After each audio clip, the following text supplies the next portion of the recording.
नमस्कार बच्चों, जय हिंद। आप लोगों का वापस से हार्दिक स्वागत है डायमेंशनल एनालिसिस के अगले अध्याय में। और जैसा कि पिछले अध्याय में मैंने आपको कहा था कि आपको कैलकुलस को रिवाइज करना है, और मैं उम्मीद करता हूं कि आप ये वीडियो को तभी कंटिन्यू कर रहे होगे जब आपने कैलकुलस को रिवाइज कर लिया होगा, या जो मैंने आपको वहां पर बताया है वो आपको अच्छे से पता होगा। तभी आप इस पार्ट को कंटिन्यू करना, क्योंकि ये कोई मुश्किल सा पार्ट नहीं है, बहुत ही आसान है।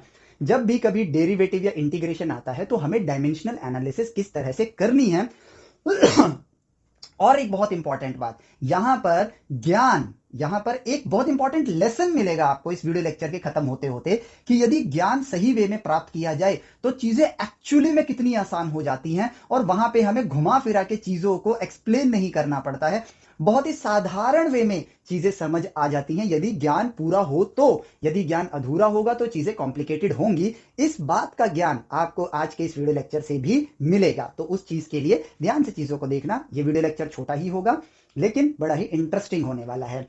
तो अब बात करते हैं कि डायमेंशनल एनालिसिस से पहले थोड़ा सा डेरिवेटिव की बात करें, कि डेरिवेटिव में हमने क्या जाना कि हम जब भी कुदरत में किसी भी चीज को इंस्टेंट टाइम पर या इंस्टेंट वैल्यू जानना चाहते हैं कि किसी भी चीज का परिवर्तन किसी दूसरे के रिस्पेक्ट में एट अ इंस्टेंट कितना हो रहा है, तो वो हम ऐसे लिखते हैं कि अगर मैं लेंथ को एक्स से रिप्रेजेंट कर रहा हूं और टाइम को टी से, ठीक है, तो यहां पर dx अपॉन में dt हमको बताता है इंस्टेंट वेलोसिटी, वेलोसिटी इंस्टेंट, ठीक है, ये बताता है। और इसका एक वापस से एक छोटा सा रिवीजन, कि यदि आप पॉइंट ए से पॉइंट बी एक कांस्टेंट वेलोसिटी से जा रहे हो, तो यदि मैं किसी एक पर्टिकुलर टाइम पर, पर्टिकुलर पोजीशन पर टाइम को स्टॉप कर देता हूं, तो लॉजिकली आप एक कांस्टेंट वेलोसिटी से जा रहे थे, मान लेते हैं 10 मीटर पर सेकेंड। तो यदि मैं टाइम को स्टॉप कर देता हूं और अब आपसे पूछता हूं कि आपकी वेलोसिटी कितनी है, क्योंकि समय रुका हुआ है तो आपकी पोजीशन नहीं बदलेगी, तो चेंज इन पोजीशन जिसको आप dx से रिप्रेजेंट कर रहे हो, यहां पर डेल्टा और डी के बारे में भी आपने पढ़ी लिया होगा, वो जीरो आएगी। और चेंज इन टाइम, क्योंकि टाइम रुका हुआ है, वो भी जीरो आएगा।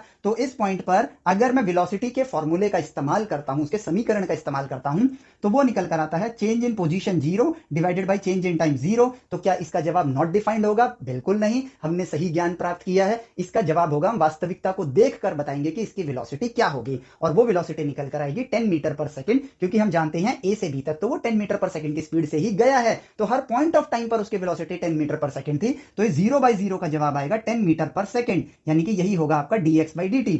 यदि ये वैल्यू 110 होगी तो इसका जवाब 110 हो जाएगा, यदि ये 119 होगा तो इसका जवाब भी 119 हो जाएगा। As simple as that. यही था हमारा डेरिवेटिव का कॉन्सेप्ट। और इंटीग्रेशन में हमने देखा था कि ये एक एंटी डेरिवेटिव होता है जिसमें कोई फॉर्मूला नहीं होता है। यदि आपको उस इक्वेशन का एंटी डेरिवेटिव पता है तो डायरेक्टली वही उसका सॉल्यूशन होगा। और साथ ही साथ इंटीग्रेशन के जरिए आप एरिया अंडर द कर्व भी पता कर पाते हो, और ये भी हमें नेचर ने ही बताया था।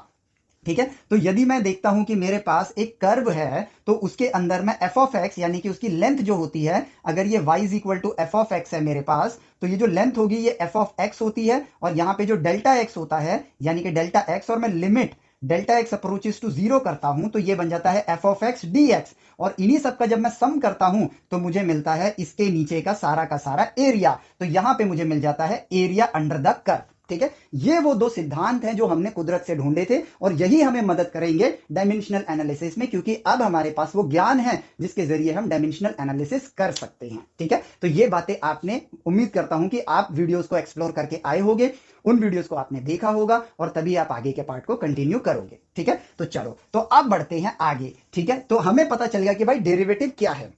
ठीक है, तो यदि मैं एक डेरिवेटिव को ही देखूं और यदि मैं इसका डायमेंशन बताना चाहता हूं, जो कि बेसिकली इसके यूनिट से डिराइव होगा, तो dx रिप्रेजेंट करता है change in position at a point, change in position at a point. लेकिन बता क्या रहा है, वो पोजीशन कोई बता रहा है ना, यानी कि एक लेंथ कोई बता रहा है, और आप ये लिमिट के माध्यम से निकाल के ला रहे हो। ठीक है, तो इसका जो डायमेंशन होगा वो लेंथ के बराबर ही होगा। Similarly change in time at a point, जो कि जिसकी वैल्यू शून्य है, लेकिन वो बता क्या रहा है, टाइम बता रहा है, तो इसका जो यूनिट होगा वो टाइम होगा। और यहां पर dx/dt आएगा LT-1। और वेलोसिटी, आप वेलोसिटी अगर कहोगे तो मीटर पर सेकंड है, तो उसका जो डायमेंशन क्या होता है, LT-1 ही तो होता है, t की पावर -1 ही होता है। यानी कि यदि आपके पास फर्स्ट ऑर्डर डेरिवेटिव है, यानी कि फर्स्ट ऑर्डर डेरिवेटिव क्यों बोला, अभी 2 मिनट में आपको इसका रीजन समझ आ जाएगा।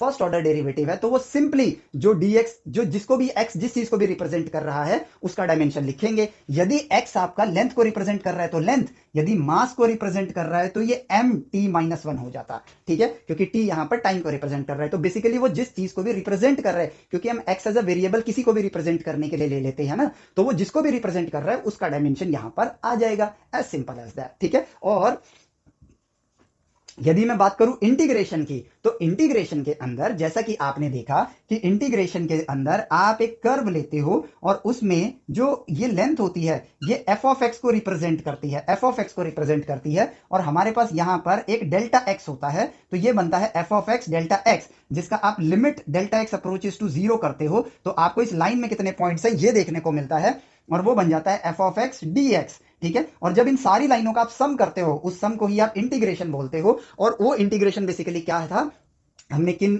किन गणितज्ञ का नाम लिया था, रीमन सर का नाम लिया था, रीमन सम, वही आपका इंटीग्रेशन के बराबर होता है। तो जरा देखो ये क्या है, आप लेंथ के साथ, लेंथ को सॉरी एरिया के साथ, ये जो लाइन है ना, ये लाइन जब f of x delta x या f x dx है, ये लाइन नहीं, ये एक लाइन और उसकी जीरो विड्थ को रिप्रेजेंट कर रही है। यानी कि अगर मैं यहां पर x को लेंथ की तरह लूं तो ये लेंथ के साथ लेंथ मल्टीप्लाई हो रहा है, तो इसका मतलब ये क्या दे रहा है, मुझे एरिया दे रहा है। तो यदि मैं इसका डायमेंशन देखूं तो आएगा l टाइम्स l, क्योंकि ये भी एक लेंथ है ये भी एक लेंथ है, तो इसका डायमेंशन हो जाएगा l स्क्वायर। और इंटीग्रेशन बेसिकली क्या है, सम है, ये सम को रिप्रेजेंट कर रहा है यहां पर। तो अगर मैं सारे चीजों के लेंथ को लेंथ के साथ, सॉरी एल स्क्वायर को, एरिया के डायमेंशन को, बाकी सब जो मैं ऐड कर रहा हूं, एरिया को एरिया के साथ ऐड कर रहा हूं ना, तो अगर एल स्क्वायर को एल स्क्वायर के साथ ऐड करूंगा, यानी एरिया को एरिया के साथ ऐड करूंगा तो एरिया ही तो मिलेगा मुझे। तो इसका मतलब चाहे मैं इंटीग्रेशन कर दूं, फाइनल इसका जो डायमेंशन होगा वो एल स्क्वायर ही होगा। यदि ये फंक्शन x यहां पर मास को रिप्रेजेंट कर रहा होता और डेल्टा x भी फिर मास को रिप्रेजेंट करेगा, चेंज इन मास को, तो इसका डायमेंशन आपका m स्क्वायर होता। तो बेसिकली x जिस चीज को भी रिप्रेजेंट कर रहा है, यहां समीकरण में ही हमें देखने को मिल रहा है कि उसके फाइनल डायमेंशन क्या होगी। अगर x यहां पर टाइम को रिप्रेजेंट कर रहा होता तो ये टी स्क्वायर होता, एज सिंपल एज दैट, है ना, बड़ी सिंपल सी बात है।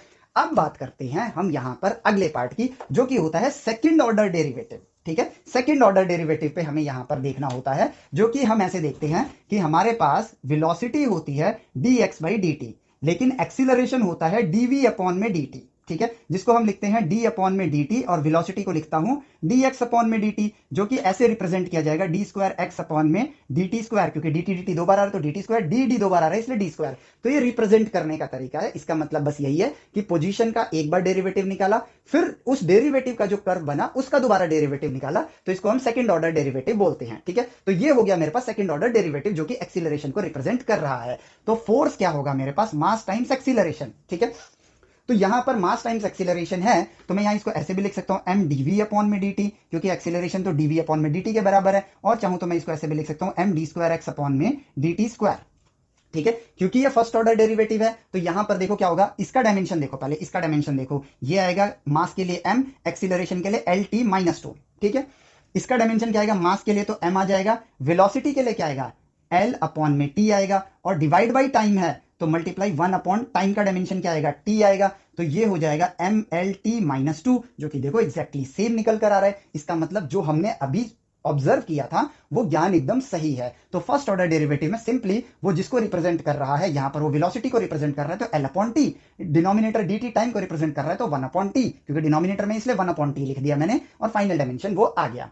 तो अब बारी आती है इसको देखने की। यदि मैं इसको देखता हूं, और होता क्या है ना, अभी हमने इसका ज्ञान प्राप्त नहीं किया है, इसका ज्ञान प्राप्त नहीं किया है, तो हम यहां पर कुछ गलतियां करेंगे, लेकिन वो गलतियां ही हमें सिखा कर जाएंगी। अब देखो कैसे, मैं यहां तक के ज्ञान अनुसार यहां पे जाऊं तो मुझे ये देखने को मिल रहा है कि मैं m का तो डायमेंशन, मास का डायमेंशन तो m ले लूंगा, नो प्रॉब्लम, बट यहां पे न्यूमरेटर में x जो है वो पोजीशन को, यानी कि लेंथ को रिप्रेजेंट कर रहा है, ठीक है। तो क्या मैं उसको l स्क्वायर लूं, क्योंकि d स्क्वायर x है। अभी मैंने ऐसा सोचा, अभी इसका मतलब ये नहीं है कि मैं जो सोच रहा हूं वो सही है, अभी मैं गलती करने जा रहा हूं, और ये क्या पता, ये तुक्का जो मैं मार रहा हूं वो सही भी हो सकता है गलत भी हो सकता है, वो हम वेरीफाई करेंगे बाद में। और नीचे डी टी स्क्वायर है, तो क्या मैं टी डिनोमिनेटर में टी स्क्वायर ले लेता हूं, ठीक है, तो क्या ये एम एल स्क्वायर टी-2 हो जाएगा, ठीक है। तो अभी मुझे ऐसा लग रहा है कि शायद ये सही है, लेकिन अब मैं वेरीफाई करता हूं। वेरीफाई करूं तो भैया ये रिप्रेजेंट कर रहा है फोर्स को, तो डायमेंशन होने चाहिए सेम, बट यहां पर एम एल स्क्वायर आ रहा है, जबकि यहां पर एल की वैल्यू 1 है, ठीक है, इसका मतलब ये डायमेंशन गलत है। और यदि ये डायमेंशन गलत है तो सही क्या है? सही है भैया l की पावर 1 होनी चाहिए। यानी कि जो चीज मैंने सोचा वो गलत सोचा, यानी कि मुझे थोड़ा और अध्ययन यहां पर करना होगा। तो यहां पर अगर मैं फर्दर अध्ययन करूं तो एक बात समझ आ गई कि फर्स्ट ऑर्डर डेरिवेटिव में तो भैया चीजें बड़ी सिंपल है, जो जिसको रिप्रेजेंट कर रहा है उसी का डायमेंशन लिख दो, चाहे वो न्यूमरेटर में हो और डिनोमिनेटर में हो, फर्क नहीं पड़ता है। लेकिन सेकंड ऑर्डर डेरिवेटिव में चीजें बदल रही हैं। हालांकि डिनोमिनेटर के लिए वो अभी भी सेम था क्योंकि dt स्क्वायर था, तो यहां पर हमने t स्क्वायर लिखा था और t की पावर -2 सही आ रहा था। जो मैंने गलत लिखा था वो लिख देता हूं, ml स्क्वायर टी स्क्वायर। तो ये सही है, ये सही है। प्रॉब्लम आ रही है इस वाले पार्ट में, यानी एल स्क्वायर में प्रॉब्लम आ रही है। तो यहां पर एल स्क्वायर क्यों आया था? क्योंकि मैंने डी स्क्वायर एक्स देखा था। तो इसका अर्थ क्या निकलता है? इसका अर्थ ये निकलता है कि यदि न्यूमरेटर में डी स्क्वायर एक्स है तो वो पोजीशन टाइम पोजीशन को रिप्रेजेंट कर रहा है। मैं अपने आप से सही सवाल पूछूंगा। आप देखो, गलती को सुधारने का सही तरीका होता है सही सवाल पूछना। तो यदि मैंने उसको एल स्क्वायर लिया है तो इसका मतलब मैंने ये मान लिया होगा, पहले तो मैंने फ्लो में बोल दिया एल स्क्वायर, लेकिन फिर मैं सोचूं कि change in position with respect to time यदि मैं करता हूं तो वेलोसिटी आती है, और एक्सीलरेशन के लिए मैं change in velocity with respect to time कर रहा हूं। तो velocity is not position times position, ठीक है। अगर वो पोजीशन टाइम पोजीशन होता तो एल स्क्वायर आना चाहिए था। अगर वेलोसिटी पोजीशन मल्टीप्लाई पोजीशन या लेंथ मल्टीप्लाई लेंथ होता तो एल स्क्वायर आता। बट वेलोसिटी तो change in position with respect to time है, और उसका जो रिजल्ट है एक्सीलरेशन, उसके रिजल्ट मतलब एक्सीलरेशन dx बाई dt के रिजल्ट का डेरिवेटिव है। तो इसका मतलब ये पोजीशन टाइम पोजीशन है ही नहीं। तो इसके पीछे का जो मेरा लॉजिक है वो हो जाता है सीधा सीधा गलत। वो क्या हो जाता है? सीधा सीधा गलत हो जाता है। तो इस केस के अंदर हमें यहां पर यह देखना पड़ेगा कि x क्या है। x क्या है? पोजीशन है, ठीक है। और साथ ही साथ यहां पर आप अगर फर्दर ये पता करना चाहते हो कि इसकी डायमेंशन क्या होगी, तो इस पोजीशन का डेरिवेटिव से, फर्स्ट डेरिवेटिव से जो रिजल्ट आ रहा है वो रिजल्ट का नॉलेज आपको होना चाहिए। उस रिजल्ट का नॉलेज आपको होना चाहिए। पॉइंट को समझना, इस रिजल्ट का नॉलेज आपको होना चाहिए। क्यों बोल रहा हूं अभी मैं आपको एक एग्जांपल से समझा दूंगा। नॉलेज इंपॉर्टेंट है। बिना नॉलेज के यहां पर कोई वे है ही नहीं ये पहचानने का।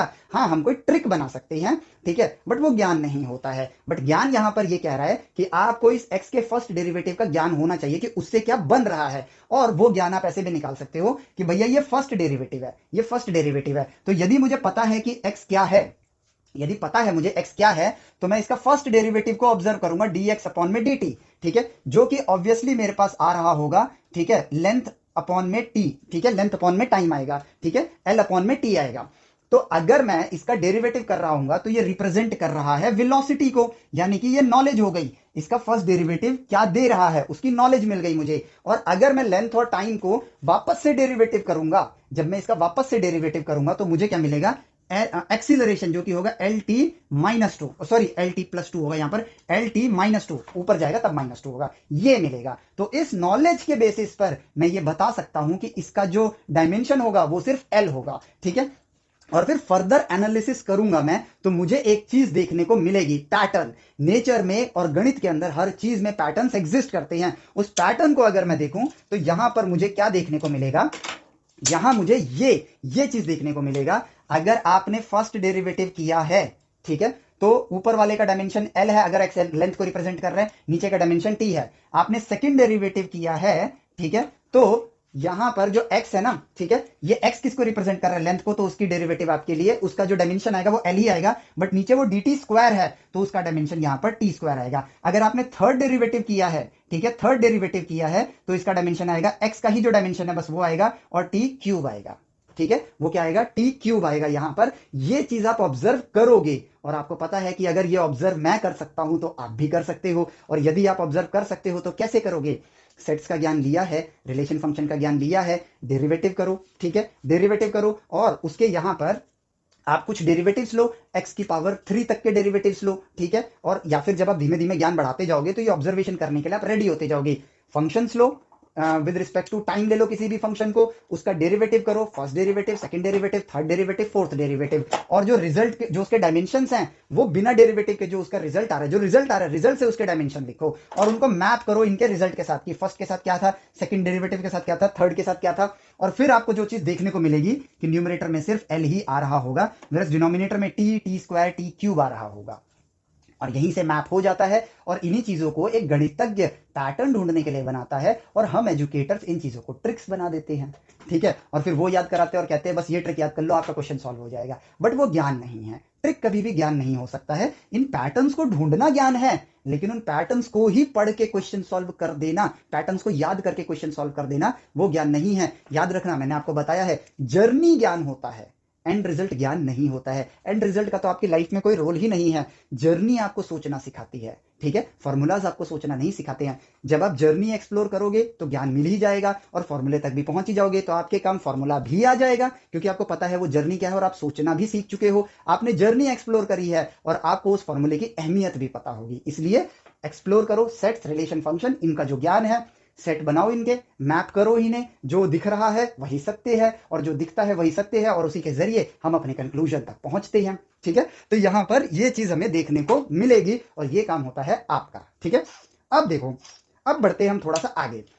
जो मैंने ये वाली बात बोली थी, इस चीज पर हम आते हैं, ठीक है। और वो चीज हमें क्या बोल रही है, वो चीज हमें ये बता रही है कि मैं आपको एक डेरिवेटिव दिखाता हूं, सॉरी इंटीग्रेशन दिखाता हूं, माफ करना, कि आपको यहां पर नॉलेज क्यों जरूरी है, ठीक है। इस बात को समझना हमारे लिए बहुत अहम है और वो क्या है कि यदि मैं इंटीग्रेशन करता हूं x to the power 3 dx का, ठीक है, इंटीग्रेशन में भी यदि हम डायमेंशन को देखें तो ये जस्ट इसका और इसका सम होगा। अगर x यहां पर लेंथ को रिप्रेजेंट कर रहा है, या चलो मास को रिप्रेजेंट कराते हैं, ठीक है, तो यहां पर क्या होगा, बेसिकली m क्यूब होगा इसका डायमेंशन, ठीक है, और ये भी तो m को ही रिप्रेजेंट कर रहा है, चेंज इन मास भी तो m को ही रिप्रेजेंट कर रहा है, तो ये आ जाएगा m टू द पावर 4, इसका डायमेंशन हो जाएगा m टू द पावर 4, ठीक है। अगर ये होता x क्यूब dt, ठीक है, और x आपका मास को रिप्रेजेंट करता तो ये होता m क्यूब t, ठीक है। यही क्यों, क्योंकि आपने जब ये सॉल्व किया तो इंटीग्रेशन उसका सम होता है, और सम में क्या होता है, सेम ही चीज को आप ऐड कर रहे हो ना, अगर सेम डायमेंशन को आप ऐड करोगे तो वही आएगा। 5 किलो में 2 किलो चीनी जोड़ दो तो 7 किलो चीनी होता है, तो डायमेंशन हुआ m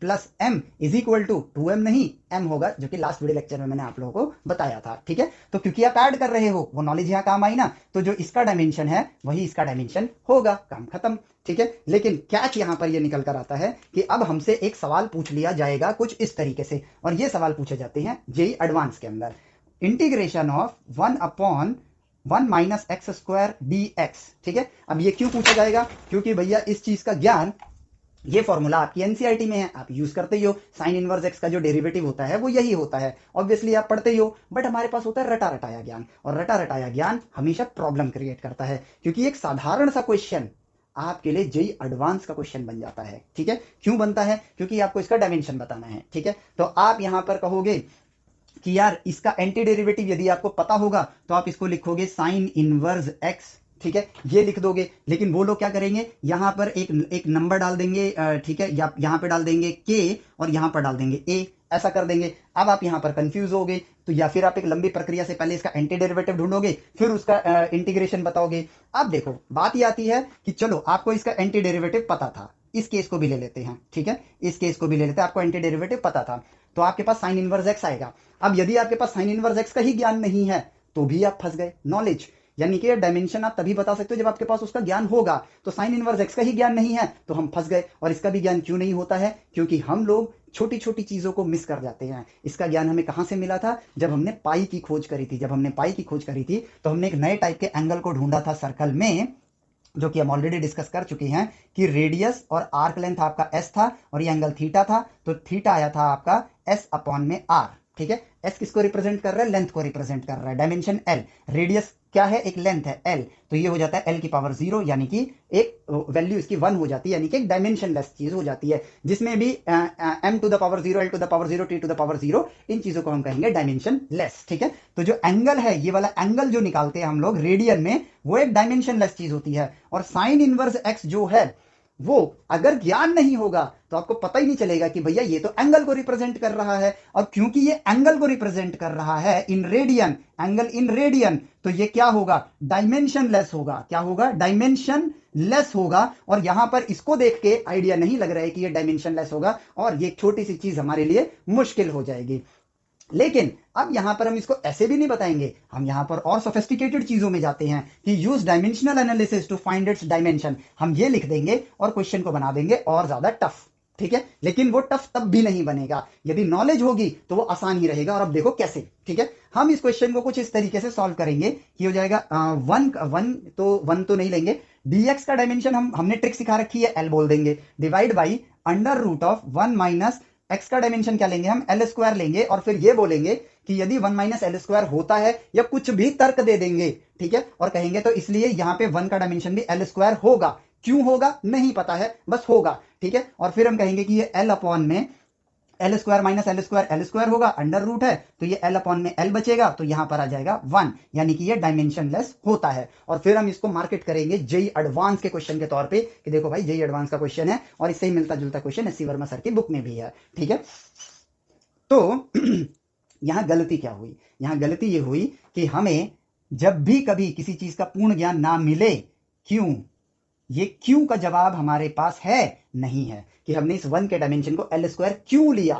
जब तक इसका ज्ञान नहीं मिलता, ये सारा ज्ञान जो भी आपने लिया ये टाइम वेस्ट हो गया, ठीक है, क्योंकि ये ज्ञान अधूरा है। याद रखना, मुश्किलें ज्ञान मुश्किलें पैदा नहीं करता है, अधूरा ज्ञान मुश्किलें पैदा करता है।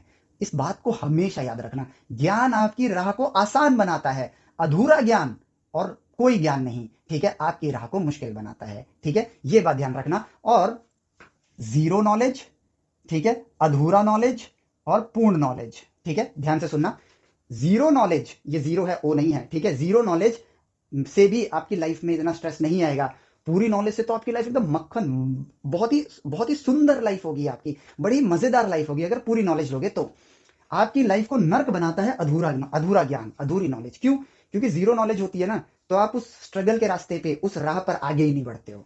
लेकिन जब आप अधूरे नॉलेज को ही पूरा मान लेते हो, तो आप उस कदम में आगे बढ़ जाते हो। जैसे कि फॉर एग्जाम्पल, एक आदमी जब 11वीं 12वीं में अधूरा ज्ञान लेता है, तो वो इंजीनियरिंग ऑप्ट कर लेता है, ठीक है। अब इंजीनियरिंग ऑप्ट कर ले, बट इंजीनियरिंग की डिमांड ही है प्योर नॉलेज, या फिर सही नॉलेज, या फिर पूरा नॉलेज, ठीक है, पूरी नॉलेज आप लोगों के लिए जरूरी होती है, बट आपके पास अधूरी नॉलेज है, और आप अब घुस गए इंजीनियरिंग में। आप क्यों घुसे? क्योंकि आपको लग रहा था कि आप जब ये ज्ञान ले रहे थे, टुकड़ों में, टेढ़ा मेढ़ा, अनऑर्डर्ड वे में जब ज्ञान ले रहे थे, तो आपको समझ आ गया कि आप तो इंजीनियरिंग के लिए बने हो, आप गए, बट ये ज्ञान था ही नहीं। अधूरा ज्ञान is equivalent to zero knowledge, but acquired zero knowledge. ये होता है कि आपने एक्वायर भी नहीं किया, इसलिए जीरो नॉलेज है। ये एक्वायर्ड जीरो नॉलेज, अधूरा ज्ञान इज इक्वल टू कि आप एक्वायर करने गए फिर भी आपके पास जीरो नॉलेज है, ठीक है। तो उस केस में क्या होगा, आप कुछ समझ ही नहीं पाओगे, और जब समझ ही नहीं पाओगे तो अंत में नौकरी के लिए जो 1000 लड़कों की लाइन लगी होती है ना कि भैया, और जिसमें वैकेंसी भी 2 ही लोगों की होती है, उन्हीं लाइनों में खड़े मिलोगे, ठीक है। या जिंदगी भर फॉर्म भरते रहोगे एक नौकरी के लिए, ये है वो है, इनोवेशन रिसर्च भूल जाओ, ठीक है। लेकिन पूरा ज्ञान आपकी लाइफ को आसान बनाता है और पढ़ाई को मजेदार बनाता है, और ये बताता है कि पढ़ाई एक्चुअली में आसान है। अधूरा ज्ञान मिलता है रॉन्ग वे ऑफ एजुकेशन से, पूरा ज्ञान मिलता है राइट वे ऑफ एजुकेशन से। अधूरा ज्ञान वेरी टफ, ठीक है, अधूरे ज्ञान को एक्वायर करना बहुत टफ है, आपको नहीं याद आ जाएगी। पूरे ज्ञान को एक्वायर करना बहुत ही ईजी है, ठीक है।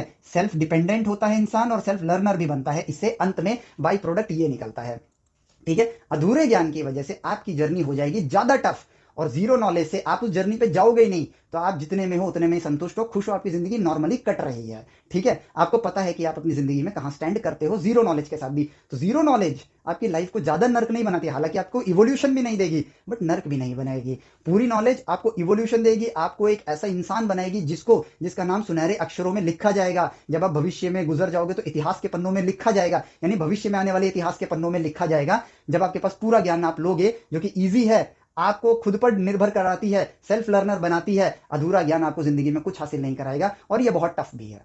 चॉइस आपके पास है, या तो कुछ मत करो या सब कुछ करो, अधूरा मत करो, ठीक है, ये बात ध्यान रखना। अब देखो, तो यहां पर अब समझते हैं इस बात को, इसको आज गणित समझाएगा हमें, ठीक है, गणित समझाएगा। और वो कैसे, हमने यहां पर 1 का जो डायमेंशन था वो एल स्क्वायर लिया था। चलो, आपने इंटरनेट पे इस वीडियो को कहीं देख लिया, ठीक है, आपको वहां क्यों का जवाब नहीं मिला, तो सेल्फ लर्नर बनो, ठीक है, कड़ियों को जोड़ो, और अपने आप आपको इसका जवाब कुदरत खुद ब खुद दे देगा, ठीक है। तो पहली चीज, पहली कड़ी, जो इंफॉर्मेशन आपके पास है लिखो, ठीक है। ये क्या है, इंटीग्रेशन है। इंटीग्रेशन क्या होता है, एंटी डेरिवेटिव होता है, ठीक है। पहली कड़ी हमने लिखी, एंटी डेरिवेटिव होता है, तो यानी कि ये किसका एंटी डेरिवेटिव है, ये साइन इनवर्स एक्स का डेरिवेटिव है। साइन इनवर्स एक्स का अगर मैं डेरिवेटिव करूंगा तो ये आएगा 1/1 माइनस एक्स स्क्वायर, ठीक है, ये आएगा, इसीलिए इसका इंटीग्रेशन साइन इनवर्स एक्स होता है। दूसरी कड़ी, ठीक है, ऑब्वियसली यदि आप 11th में अभी नए नए हो तो आपने ये डेरिवेटिव किया ही नहीं है, लेकिन आप करोगे ना आगे, तो जो चीज अभी सॉल्व नहीं हो रही है इसका मतलब ये नहीं है कि आगे सॉल्व नहीं हो सकती है। आपको इसे आर्काइव बॉक्स में रखना होगा। जैसे ही आप चीजें सीख जाओगे, वापस इस सवाल पे आओ, यूं सवाल सॉल्व होगा, ये यूं ऐसे चुटकी बजा के। तो आप अब जब आगे बढ़ोगे तो आपको समझ आएगा कि इसका डेरिवेटिव ये होता है। बट ये भी हमें नहीं बताया जाता है क्यों होता है। कोई बात नहीं, हम ढूंढ लेंगे, ठीक है। तो हमने अब यहां पे आके, हम इसके आगे बढ़ पा रहे हैं नहीं, हम यहीं आके रुक गए। तो हमने पूछा यहां पे ऐसा क्यों होता है। जहां जहां आपको पॉज लगेगा वहां वहां क्यों लगाते जाओ और उसके आगे की कड़ी ढूंढते जाओ। तो हमने कहा कि यार अगर साइन इनवर्स एक्स आपके लिए वाई है, ठीक है, और मुझे इसका डेरिवेटिव ढूंढना है, बेसिकली मुझे D Y by D X चाहिए, ठीक है, मुझे ये चाहिए। यानी डेरिवेटिव का ज्ञान लेने के बाद, इनवर्स ट्रिग्नोमेट्री का ज्ञान लेने के बाद ही मैं इस कड़ी पर पहुंचूंगा। यानी कि ये जर्नी थोड़ी लंबी है। यदि आप 11वीं के स्टार्टिंग में देख रहे हो तो ये जर्नी लंबी है, लेकिन मतलब ये बोलना गलत होगा, जर्नी लंबी है। जब आप आगे चैप्टर्स पढ़ते जाओगे, जर्नी तो छोटी है बट वो टुकड़ों में है, थोड़ा थोड़ा आगे है। जब आप इनवर्स पढ़ोगे ज्ञान मिलेगा, डेरिवेटिव पढ़ोगे ज्ञान मिलेगा, इन दोनों के ज्ञान को मर्ज करोगे तो इसको सॉल्व करने का ज्ञान मिलेगा। और जब आप इसको सॉल्व करोगे तो आप कैसे सॉल्व करोगे, अभी आप डेरिवेटिव में सीखोगे एक नया नियम जिसको हम चेन रूल कहते हैं। लेकिन क्योंकि ये छोटा सा एग्जांपल है तो वो भी आपको मैं भविष्य में सिखाने ही वाला हूं। लेकिन मैं बस अभी ये समझ लो कि डेरिवेटिव सॉल्व करूंगा, ठीक है। कैसे सॉल्व करूंगा कि भैया साइन इनवर्स एक्स अगर वाई है तो रिलेशन फंक्शन के ज्ञान के मुताबिक एक्स मेरा साइन वाई होगा, ठीक है। तो अब मैं इसका डेरिवेटिव करने के बजाय इसका डेरिवेटिव करता हूं, क्योंकि डेरिवेटिव में मैं चेन रूल सीख चुका हूं। तो मैं dx अपॉन में dx करूंगा लेफ्ट साइड में, और राइट साइड में करूंगा d by D X of sine Y, ठीक है। अब मैं सीधा इसका रिजल्ट लिखूंगा, ठीक है, जो कि मेरा क्या होगा, dx अपॉन में dx तो 1 हो जाएगा, और इसका रिजल्ट आएगा साइन का डेरिवेटिव होगा cos y, और मल्टीप्लाई में आएगा dy बाई dx। बस ये चीज हम डेरिवेटिव्स में जब हम फर्दर एक्सप्लोर करेंगे, जितना एक्सप्लोर कर लिया है उसमें अभी शायद आपको ये वाला पार्ट नहीं पता होगा, बट जब हम फर्दर एक्सप्लोर करेंगे कैलकुलस के चैप्टर में तो ये वाला पार्ट मैं बता दूंगा। बट अभी के लिए एज अ रिजल्ट ये आया, ठीक है। मैं जो समझाना चाहता हूं, ये इसमें एल स्क्वायर क्यों लिया, इसने आपको डायरेक्ट किया इस पर, इसने आपको डायरेक्ट किया इस पर, इसने आपको डायरेक्ट किया इस पर। तो जर्नी का ड्यूरेशन लंबा हो गया, लेकिन पढ़ाई देखना कितनी आसान होगी। जैसे जैसे ज्ञान मिलेगा ना, वैसे वैसे आपको इसे रट्टा मारने की जरूरत नहीं पड़ेगी। आप बस इतना समझ लो डेटा नहीं था ब्रेन में, इसलिए प्रोसेस नहीं कर पा रहे थे, ठीक है। और क्योंकि हम एकदम इनिशियल डेज में भी ऐसे क्वेश्चंस को करना स्टार्ट कर देते हैं और फिर हम ये धारणा बना लेते हैं कि यार जेई एडवांस बहुत टफ है। एक्चुअली में नहीं है। द थिंग इज कि आपकी जर्नी एक्चुअली में इस क्वेश्चन की 2 मिनट का एक सोल्यूशन था ही नहीं। इस क्वेश्चन की जर्नी बहुत लंबी थी। क्यों? क्योंकि आपके चैप्टर्स दूर दूर है ना, ठीक है, और वो सीक्वेंस में आने चाहिए। और हमारे यहाँ 11th-12th में सीक्वेंस की धज्जियां उड़ी हुई हैं, ठीक है। छोटी सी बात बताता हूँ, 11वीं की फिजिक्स 12वीं की मैथ पे डिपेंड करती है, क्योंकि कैलकुलस तो आपको 12th में है, ठीक है। 12वीं की फिजिक्स 11वीं की फिजिक्स पे डिपेंड करती है। 11वीं की फिजिक्स इसलिए समझ नहीं आती है क्योंकि उसकी गणित तो 12वीं में आएगी, और जब तक आप 12वीं में पहुंचोगे 11वीं की फिजिक्स पढ़ के ही पहुंचोगे ना, बिना समझे। जब आप 12वीं में चले जाओगे और जब तक आप कैलकुलस में पहुंचोगे, जो कि लास्ट के चैप्टर्स हैं, 12वीं की फिजिक्स आधी निकल चुकी होगी। और 12वीं की फिजिक्स इसलिए समझ नहीं है क्योंकि आपको 11वीं की फिजिक्स नहीं आती है। और केमिस्ट्री तो इसलिए समझ नहीं है क्योंकि आपको फिजिक्स ही नहीं आती है। और फिजिक्स इसलिए नहीं आती है क्योंकि फिजिक्स सीखने के लिए जो ज्ञान हमें चाहिए था वो तो बहुत पीछे था। इसीलिए वो जो ज्ञान कैलकुलस का जो मैंने बोला था कि इस वीडियो से पहले आप देख लेना, वो आपके लिए सिर्फ इस वीडियो के लिए जरूरी नहीं है, एंटायर फिजिक्स के लिए जरूरी है। वो ज्ञान आपको बहुत काम आएगा, ठीक है। इसलिए उनको बिल्कुल भी अगर बिना स्किप करके भी देख रहे हो तो प्लीज उसको जरूर देख लेना, ठीक है। तो अब देखो, यहां पर मैंने इसका डेरिवेटिव निकाल दिया, ठीक है। तो मेरे पास आ गया dy बाई डी एक्स, जो मैं निकालना चाहता था। तो dy बाई डी एक्स मेरे पास आया 1, इस cos y को यहां ले आते हैं, 1 अपॉन cos y, ठीक है। अब यहां पर cos y आ गया है, और मैं यहां पर अपनी छोटी कक्षा के ज्ञान पे चलता हूं। sin y मेरे पास x है, ठीक है। अब ट्रिग्नोमेट्री के ज्ञान को यहां मर्ज करता हूं। sin y क्या होता है, p अपॉन में h, ठीक है। ध्यान से सुनना, p अपॉन में h होता है, यानी परपेंडिकुलर टू हाइपोटेन्यूज का रेशियो, यानी कि ये इक्वल हो गया x अपॉन 1 के। ध्यान से देखना, अब यहां पे ध्यान से देखना, यानी कि परपेंडिकुलर की लेंथ x है और h की लेंथ कितनी है, 1 है। जो शब्द मैंने बोले इन पर जोर डालो। परपेंडिकुलर की लेंथ x है और हाइपोटेन्यूज की लेंथ 1 है। हाइपोटेन्यूज की लेंथ क्या है, 1 है। लेंथ यानी यहां पर ये 1 जो है ना, ये लेंथ को रिप्रेजेंट कर रहा है। किसको रिप्रेजेंट कर रहा है, लेंथ को। तो जैसा कि मैंने कहा था, डायमेंशनल एनालिसिस के लिए ज्ञान जरूरी है। तो इस फॉर्मूले में ये 1, अभी अभी हमें जर्नी थोड़ी और बड़ी है, लेकिन समझ जाओ इसको एल स्क्वायर क्यों लिया होगा, उसका रीजन अभी थोड़ी देर में आपको पता चल जाएगा, ठीक है। अभी भी इसलिए नहीं पता चलेगा क्योंकि अभी तो हमने सिर्फ उसको लेंथ प्रूफ किया है, ठीक है। क्या प्रूफ किया है, लेंथ प्रूफ किया है। तो इसका मतलब इसकी डायमेंशन एल होना चाहिए। तो अभी भी कहानी अधूरी है, एल माइनस एल स्क्वायर, ठीक है, और ये आप सॉल्व नहीं कर सकते हो, ठीक है, तो क्योंकि L square minus L square L square होगा, एल माइनस एल स्क्वायर नहीं होता है, ठीक है। तो देखो ये तो साबित हो गया जब हमने अपनी 10वीं कक्षा का ज्ञान इस्तेमाल किया कि भैया x तो साइन y के बराबर है, तो p upon H x upon 1 के बराबर होगा, यानी कि यहां पर 1 जो है वो हाइपोटेन्यूज को रिप्रेजेंट कर रहा है, और यहां पर क्या है, cos y है। cos y क्या होता है, बेस अपॉन हाइपोटेन्यूज होता है, ठीक है। तो यदि मैं यहां पर बेस को देखूं तो बेस कैसे निकालूंगा, p और h पता है, छोटी क्लास का ज्ञान, 8वीं क्लास में पाइथागोरस पढ़ते हैं हम लोग, ठीक है। Base will be equal to H square minus P square का अंडर रूट, क्या है, H square minus P square का अंडर रूट। तो ध्यान से देखो, अब एच नहीं है, अब एच स्क्वायर है, तो 1 का स्क्वायर तो 1 होता है, लेकिन अब मैं इसे 1 स्क्वायर माइनस एक्स स्क्वायर लिखूंगा और फिर अंडर रूट लिखूंगा, जो कि बेसिकली क्या है, 1 माइनस एक्स स्क्वायर है, ठीक है। तो यहां पर dy बाई डी एक्स क्या बन जाता है, 1 अपॉन कॉस वाई है ना, कॉस वाई में बेस की वैल्यू क्या है, under root of 1 minus X square whole divided by hypotenuse that is 1। अब ये 1 ऊपर चला जाएगा, 1 मल्टीप्लाई 1 तो 1 ही हो जाएगा। अब देखो कहानी में आया एक ट्विस्ट, और वो ट्विस्ट क्या है कि यहां पर ये जो 1 है ना, ये एच स्क्वायर यानी हाइपोटेन्यूज स्क्वायर को रिप्रेजेंट कर रहा है, और एक ट्राइंगल के अंदर हाइपोटेन्यूज भी एक लेंथ होती है, क्या होती है, लेंथ होती है। तो यहां पर ये एच स्क्वायर को रिप्रेजेंट कर रहा है, यानी कि इस वजह से हमने इस 1 का जो डायमेंशन है वो एल स्क्वायर लिया, ऐसे ही नहीं ले लिया, ठीक है, क्योंकि ये 1 यहां पर एक नंबर को रिप्रेजेंट नहीं कर रहा है, ये हाइपोटेन्यूज को रिप्रेजेंट कर रहा है, हाइपोटेन्यूज की वैल्यू को रिप्रेजेंट कर रहा है, और यहां हमने यूनिट्स नहीं लिखी हैं, ठीक है। तो x अगर हमारा लेंथ को रिप्रेजेंट कर रहा है तो ये जाएगा एल अपॉन में ये हाइपोटेन्यूज स्क्वायर है, जो कि आपने देख लिया। So that is why it is L square minus hypotenuse square minus perpendicular square है, L square minus L square, तो ये बन गया एल अपॉन में एल स्क्वायर का अंडर रूट, तो दैट इज वाई आ गया एल अपॉन में एल, दैट इज वाई ये बन गया 1, और जवाब आया मेरे पास डायमेंशन लेस, डायमेंशन लेस। अब ध्यान से सुनना, ध्यान से सुनना, क्या ये चीज मुश्किल है, बिल्कुल नहीं, ज्ञान अधूरा था इसलिए मुश्किल थी, ज्ञान मिलने के साथ ही ये बात कितनी आसानी से समझ आ गई, उस क्यों का जवाब मिल गया, शायद मैंने मिटा दिया, उस क्यों का जवाब मिल गया कि हमने इस 1 को एल स्क्वायर क्यों लिया था। बस फर्क ये था कि हमें ये बात समझनी होगी कि सीक्वेंसिंग हमारे लिए कितनी ज्यादा जरूरी है, सही चीज को सही समय पे पढ़ना है, जो पहले पढ़ना चाहिए वो पहले ही पढ़ना है, यदि उसे बाद में पढ़ोगे तो जो चीज उस पर निर्भर करती है वो चीज समझ ही नहीं आएंगी, फिर हम रटेंगे और फिर हम कहेंगे कि JEE mains advance science maths ये बहुत टफ है, एक्चुअली में वो नहीं है। ध्यान से सोचो, इसमें एल स्क्वायर क्यों लिया था, इससे आप कितने सारे ईस्टर एग्स आप जोड़ सकते हो, ठीक है, और ये काम हम टीचर्स का है, हमारा काम है राह दिखाना, तो लेकिन आपको ये बात कौन बताएगा, हम ही बताएंगे ना। तो यही बातें जो मैं आज आप लोगों को बता रहा हूं, इन्हीं को अपनी आदत में डालो, और जब इनको आदत में डालोगे, यकीन मानो कुछ समय के बाद आप खुद से चीजें ढूंढनी स्टार्ट कर दोगे, क्योंकि यही वो इंफॉर्मेशन है जो हमारे ब्रेन को चाहिए। कनेक्ट द थिंग्स, जब आप कनेक्ट करोगे ज्ञान पूरा मिल जाएगा। क्या है ये सवाल यार, जेई पूछे, मेंस पूछे, एडवांस पूछे, एमआईटी पूछे, एल्बर्ट आइंस्टाइन पूछे, सवाल कभी टफ नहीं हो सकता है, यदि हमारे पास ज्ञान है तो हम सवाल कर लेंगे। मुद्दा यह है, क्या सच में ज्ञान है, जिसको हम ज्ञान मान चुके हैं क्या वो ज्ञान है, नहीं। टिप्स एंड ट्रिक्स, फॉर्मूला याद करना, शॉर्टकट्स मारना, ये ज्ञान नहीं होता है, सोचना सीखना ज्ञान होता है। यकीन मानो जितने फॉर्मूले आप 11वीं 12वीं में पढ़ोगे ना, जिंदगी में काम नहीं आएंगे, लेकिन उन फॉर्मूलों तक पहुंचने की जो जर्नी है ना, उस जर्नी पे जो सोच की शक्ति आप विकसित करोगे ना, आपकी जिंदगी में आपको कामयाब वही चीज बनाएगी।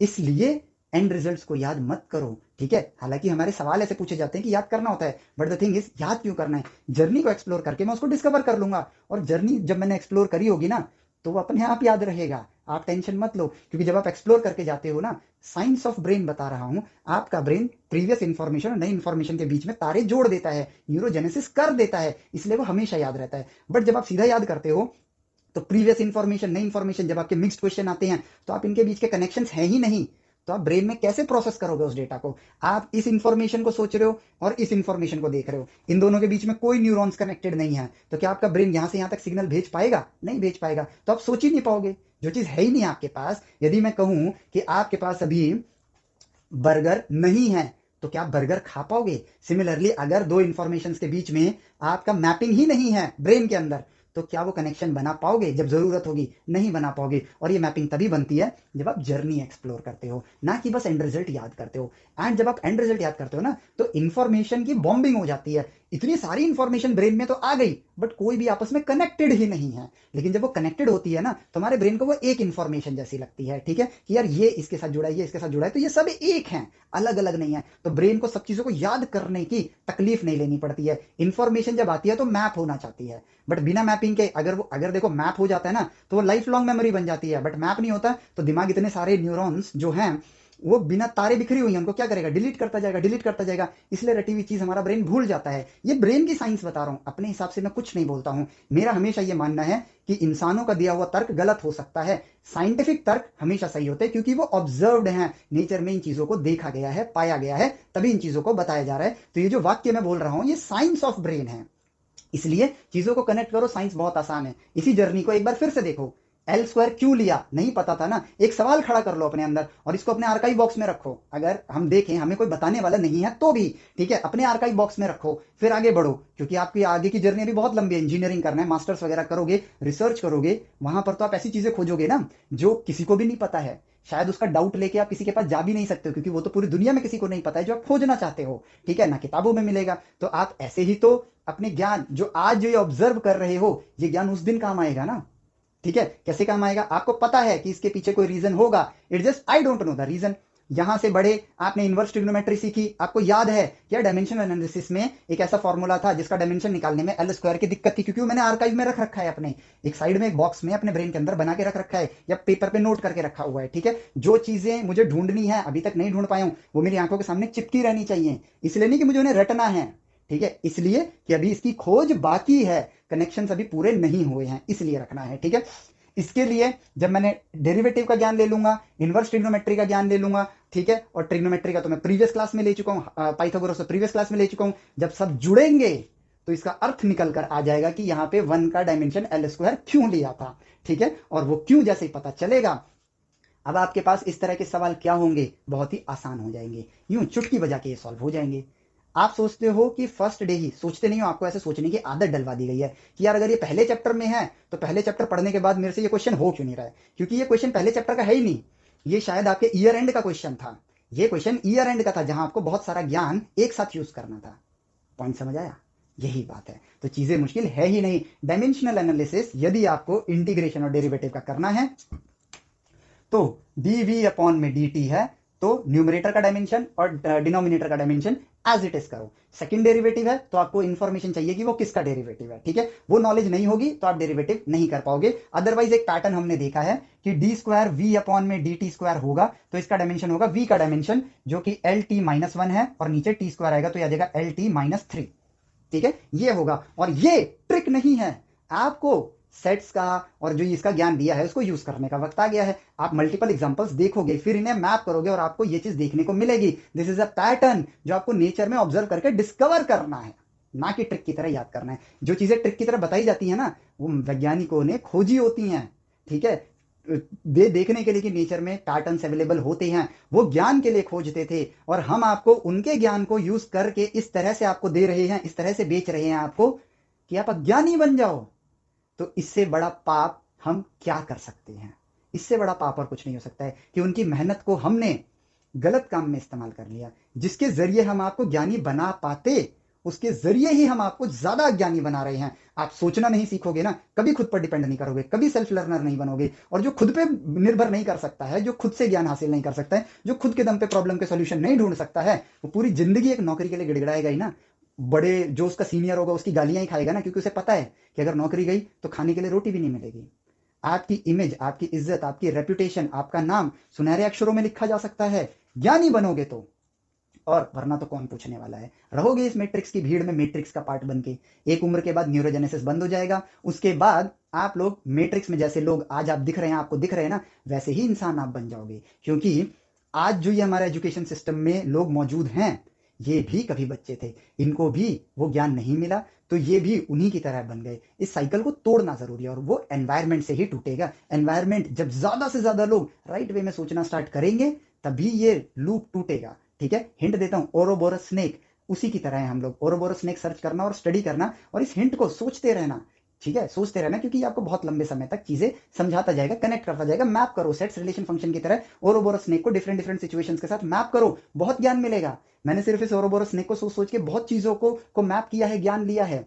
आप भी लेना, आपको मैंने नाम दे दिया, ठीक है, ओरोबोरस स्नेक, स्पेलिंग पता नहीं, ठीक है, मैं यहाँ पे लिख दूंगा उसकी स्पेलिंग देख के, ठीक है।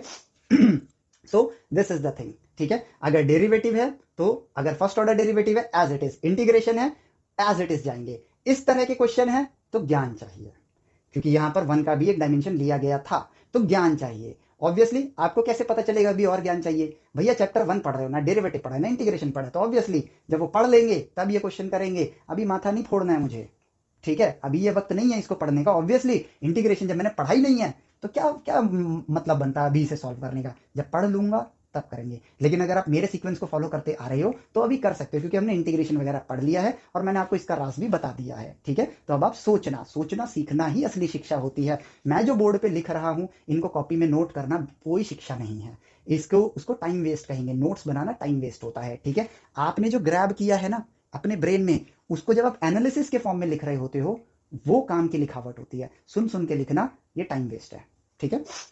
तो इस बात को आप प्लीज ध्यान रखना, क्योंकि आप सब लोग इस देश का भविष्य हो, ठीक है। और मैं चाहता हूं कि मेरा भविष्य उज्जवल हो, और मेरा भविष्य कौन लिखेगा? आप ही लोग तो लिखोगे, ठीक है। इसलिए राइट वे ऑफ एजुकेशन को फॉलो करो एंड अपने दोस्तों को भी इस एनवायरमेंट का पार्ट बनाओ। ज्यादा से ज्यादा लोगों को स्टेम वेदास के साथ जोड़ो। इफ यू थिंक कि यहाँ पर स्टेम वेदास राइट एनवायरमेंट को बिल्ड करने के लिए एफर्ट्स लगा रहा है, अगर आपको ऐसा लगता है तो, ठीक है। सो मिलते हैं आपसे नेक्स्ट वीडियो लेक्चर में। Till then take care, bye, जय हिंद।